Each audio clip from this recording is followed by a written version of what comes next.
Assalamualaikum warahmatullahi wabarakatuh. Alhamdulillahirabbil alamin. Wassalatu wassalamu ala asyrofil anbiya'i wal mursalin. Allahumma shalli wa sallim ala nabiyyina Muhammad. Bismillahilladzi la yadurru ma'asmihi syai'un fil ardi wala fis sama'i wa huwas samiul alim. Pemirsa yang dirahmati Allah Subhanahu wa taala. Kita memiliki kewajiban, yaitu mendakwahkan kebaikan kepada orang lain. Setiap orang berfungsi sebagai dai, sebagai mubaligh. Memberikan nasihat tidak hanya tugas seorang kiai, seorang ustadz, seorang ulama, tidak. Kewajiban menyampaikan kebenaran adalah tugas semua orang yang mengaku sebagai muslim. Karena di ayat Allah itu bersifat umum. وَلْتَكُنْ مِنْكُمْ أُمَّةٌ يَدْعُونَ إِلَى الْخَيْرِ وَيَأْمُرُونَ بِالْمَعْرُوفِ وَيَنْهَوْنَ عَنِ الْمُنْكَرِ وَأُولَئِكَ هُمُ الْمُفْلِحُونَ. Jadi setiap kita ini memiliki tugas yang sama.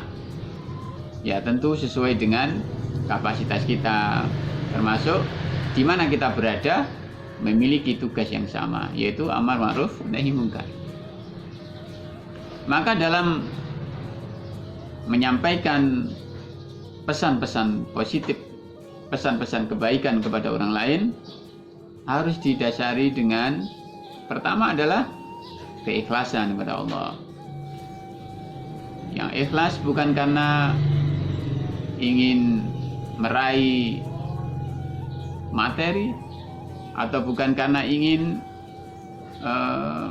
sesuatu yang bersifat duniawi, tapi semata-mata bahwa kebaikan memang wajib kita sampaikan, bahwa kebenaran memang harus ditegakkan, dan diniatkan untuk itu, bukan niat yang lain.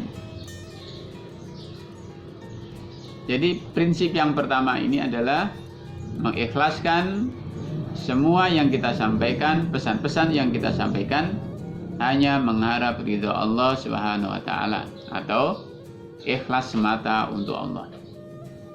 Yang kedua, prinsip yang harus kita perhatikan adalah bahwa tentang hidayah itu urusan Allah. Tentang hati itu urusan Allah penggenggamnya. Tugas kita menyampaikan, memberikan nasihat. Tapi kita nggak bisa memaksa manusia atau orang lain untuk mengikuti apa yang kita maui. Karena itu bukan wilayah kita, bukan wewenang kita, tapi wewenang Allah Subhanahu wa taala. Jangankan kita yang manusia biasa, Nabi Muhammad SAW juga tidak punya hak untuk memaksa pamannya, untuk memaksa kakeknya memeluk Islam. Bahkan Nabi Muhammad SAW pernah ditegur itu. Jadi kita hanya memiliki kewajiban memberikan nasihat, menegakkan kebenaran, mencegah kemungkaran. Persoalan nanti diikuti, itu bukan urusan kita. Pemirsa yang dirahmati Allah Subhanahu wa taala. Prinsip yang ketiga, ketika kita menyampaikan pesan-pesan kebenaran, pesan-pesan kebaikan adalah kesabaran.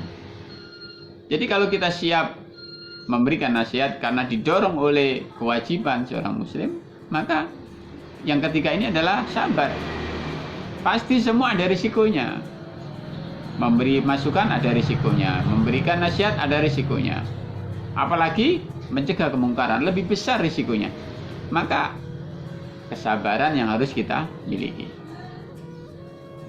Ini tidak hanya berlaku di masyarakat umum, di keluarga kita, lingkungan keluarga, ya, atau di sanak famili. Itu biasanya ada ketersinggungan, ada gesekan. Maka kita harus siap. Harus siap menerima, karena ini bagian dari risiko, memang menjadi tanggung jawab kita. Nah, yang keempat, pemirsa yang dirahmati Allah Subhanahu wa taala, yang tidak boleh dilupakan adalah kita sampaikan itu dengan penuh hikmah, penuh hasanah. tidak asal menyampaikan, tidak asal kita puas untuk mengeluarkan unek-unek itu, tidak. Tapi sebisa mungkin kita sampaikan dengan tutur kata yang baik, lemah lembut, dengan alasan-alasan yang logis yang bisa diterima. Nah, itu 4 prinsip dalam memberikan masukan kebaikan atau nasihat-nasihat kebaikan kepada orang lain. Pemirsa yang dirahmati Allah Subhanahu wa taala. Nah, dalam kehidupan kita sehari-hari pasti kita akan menemukan berbagai model manusia. Ya, sifatnya, perilakunya. Ini akan menambah wawasan bagi kita, akan menambah pengetahuan bagi kita bahwa Allah memang menciptakan sifat-sifat manusia memang berbeda-beda. Dan ini akan menjadi ilmu bagi kita. Kita akan banyak pengalaman, kita akan banyak masukan-masukan. Dengan memberikan nasihat pada orang lain, pasti akan ada umpan balik yang kita terima. Pemirsa yang dirahmati Allah Subhanahu wa taala. Lalu keutamaan orang-orang yang mendakwakan kebaikan, memberikan nasihat dan sebagainya, bahkan mencegah kemungkaran, dia akan mendapatkan pahala di sisi Allah. Sebagaimana ayat-ayat Allah, in tansurullaha yansurkum wa yusabbit aqdamakum. Jadi orang-orang yang dengan sungguh-sungguh penuh kesabaran menegakkan agama Allah, menolong agama Allah, memberikan nasihat adalah bagian dari menolong agama Allah. Maka Allah akan meneguhkan kedudukannya, memantapkan langkahnya, dan Allah akan memberikan petunjuk bagi langkah-langkahnya di dunia maupun di akhirat. Jadi Allah tidak memberikan hal yang sia-sia terhadap para pendakwah, para pendai. Dan kitalah semuanya yang menjadi pendakwah. Dan kita harus siap di mana saja, kapan saja memfungsikan diri sebagai pendakwah, pendakwah Islam, pendakwah tauhid, la ilaha illallah.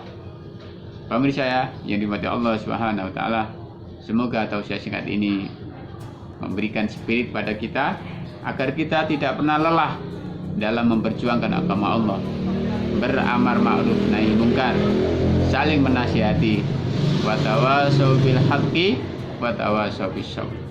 Semoga kita bisa melaksanakan. Ihdinas siratal mustaqim.